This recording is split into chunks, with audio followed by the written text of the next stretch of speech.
All right. Got Virgin Galactic Holdings, good old Richard Brunson's company here. We've been following this since the inception. Uh, started off at spec started off at 11, and it shot all the way up to To the moon. yeah, pretty much. Pun intended. It was like $54 at one point. Yeah. So coming from 33 to all the way down to back to 15 to all the way up to 54, down to 16. And this was part of the SPAC mania that occurred. Like this was the one where Chamath was on the board. Yeah. And of course the SPAC king himself. And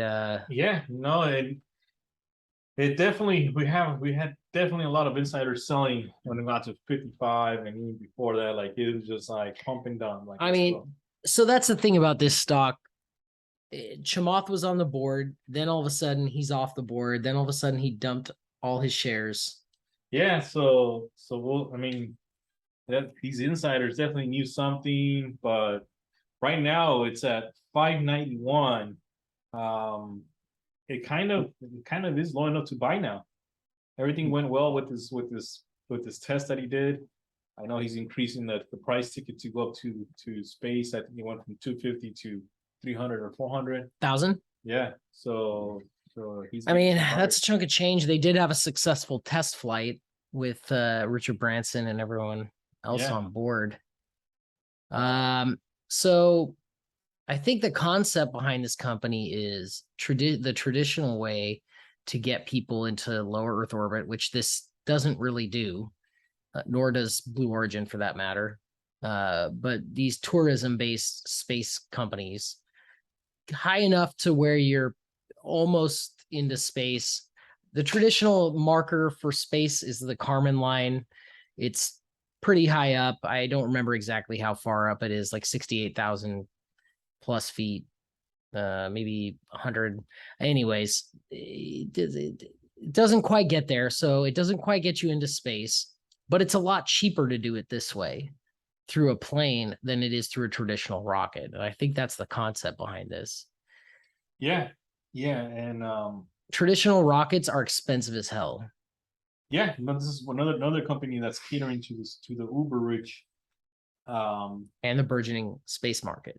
It's I don't know if it's worth it for either the super rich or the space market just for scientific purposes. I don't know. I don't know if it goes high enough to even mess around with it, and if you have the money to rather instead of getting a Rolls Royce, you're gonna go to space.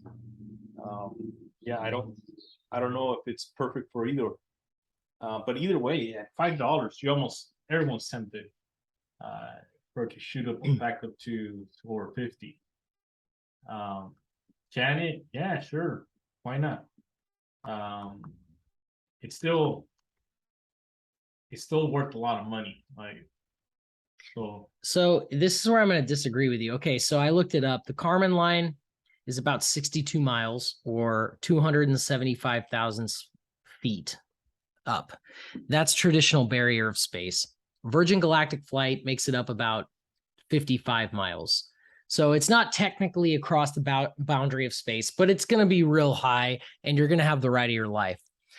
Here's my thing is, on a fundamental level, this company is garbage. They have no revenue whatsoever. They've taken reservations for rides. In other words, writing checks that they can't cash, at least at this time. They had the one successful flight with Richard Branson on board, which violated FAA regulations, and they had to suspend all flights for some period of time. They've pushed back the deadline for any future flights with paying customers. And I don't know. I just see this company, frankly, this should not be a public company.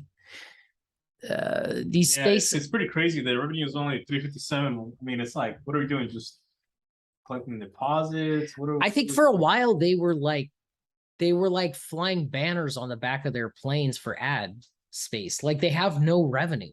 And right now, so here's the thing. you could argue, well, they have revenue because people are paying for tickets to go to space.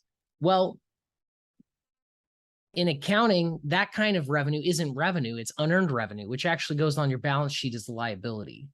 And so that's not actually an asset, it's a liability. And so you keep racking up these tickets that you owe customers and you haven't delivered on. It just keeps racking up your liabilities. So any money they have, it's not real money, it's liabilities.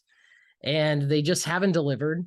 When they did try to do this test flight, they screwed it up and with the FAA and had to ground all their flights.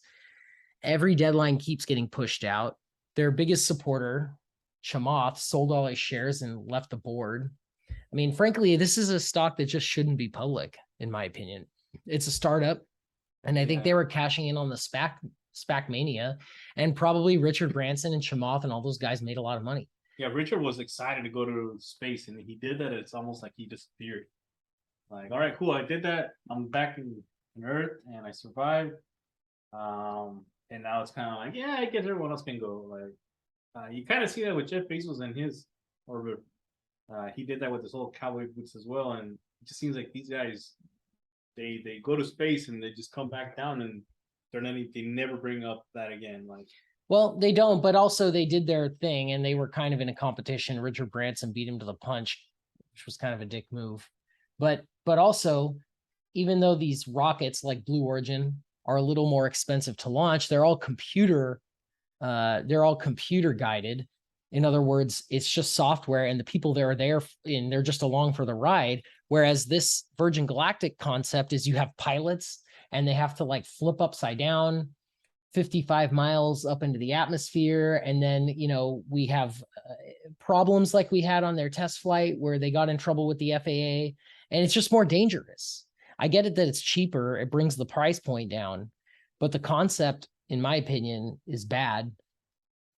And maybe I'll be wrong. I don't know. Maybe they can pull it together, but it doesn't seem like they're delivering on any of their promises. Any money they have coming in is actually they're not assets, they're liabilities.